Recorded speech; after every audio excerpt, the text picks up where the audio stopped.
आपके साथ मैं हूं ममता सिंह। तो चलिए शुरुआत करते हैं आज की कुछ खास बड़ी खबर से।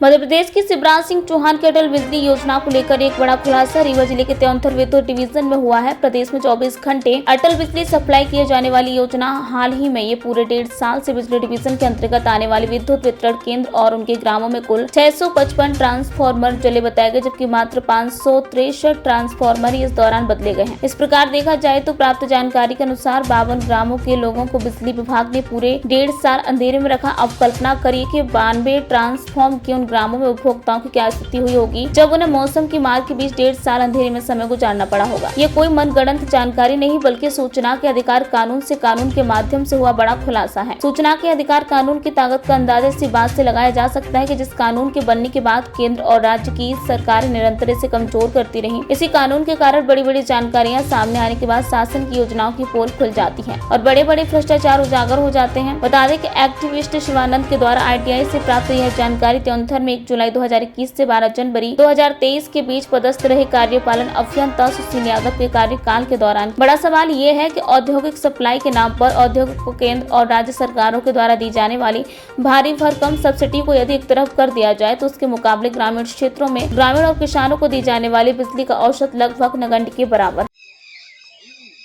रीवा जिले के त्योंथर बिजली डिवीज़न के अंतर्गत हमने एक RTI भी लगाई थी कुछ माह पहले, और प्रथम अपील के बाद उसका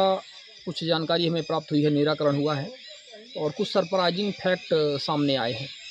हमने कई जानकारियों में से एक जानकारी यह भी चाहिए थी कि त्योंथर बिजली डिवीज़न के अंतर्गत जो तत्कालीन कार्यपालन अभियंता थे श्री सुशील यादव, उनके कार्यकाल के दौरान डिवीज़न के अंदर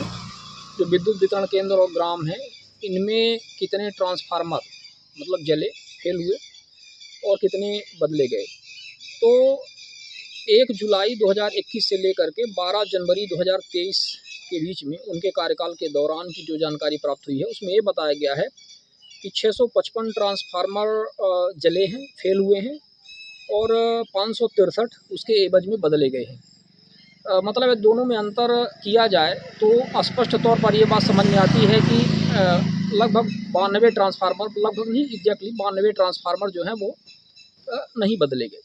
मतलब इस लगभग 1.5 साल के अंतराल में 92 टोले या ग्रामों को आप मान सकते हैं जहां पर अंधेरा छाया रहा।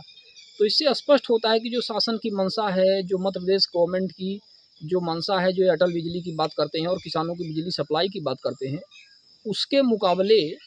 मतलब यदि 92 ग्रामों में आपने अंधेरा रखा पूरे 1.5 साल के दौरान, जो RTI से प्राप्त हुआ है, कोई मनगढ़ंत बात नहीं है, कोई अपने से नहीं बताई जा रही है, RTI से प्राप्त जानकारी है जो मैं PDF फाइल के तौर पर रखा हुआ हूँ।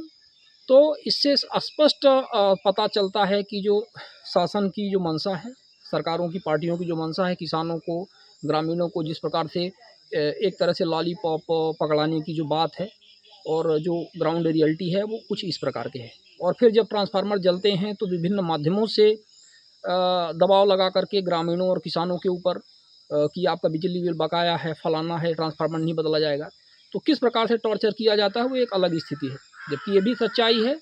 कि जो इंडस्ट्रियल एरिया हैं वहाँ पर औद्योगिक क्षेत्रों में कितनी ज़्यादा बिजली सप्लाई की जाती है, कितने अरबों खरबों की सब्सिडी उनको दी जाती है, क्योंकि वो चंदा देते हैं राजनीतिक पार्टियों को। लेकिन चूंकि किसान चंदा नहीं देता है, ग्रामीण चंदा नहीं देते हैं, बल्कि सरकार को थोड़ा बहुत इनको कुछ सब्सिडी के तौर पे माइनर देनी पड़ती है, फ्री के नाम पर जिस तरह से ये करते हैं हल्का फुल्का, और इतना ज़्यादा इनका शोषण होता है। तो मतलब आप समझ सकते हैं कि यदि 92 ग्रामों में, 92 टोलों में 92 ट्रांसफार्मर नहीं बदले गए पूरे 1.5 साल के दौरान, जो कि RTI से प्राप्त हुआ है, तो कितनी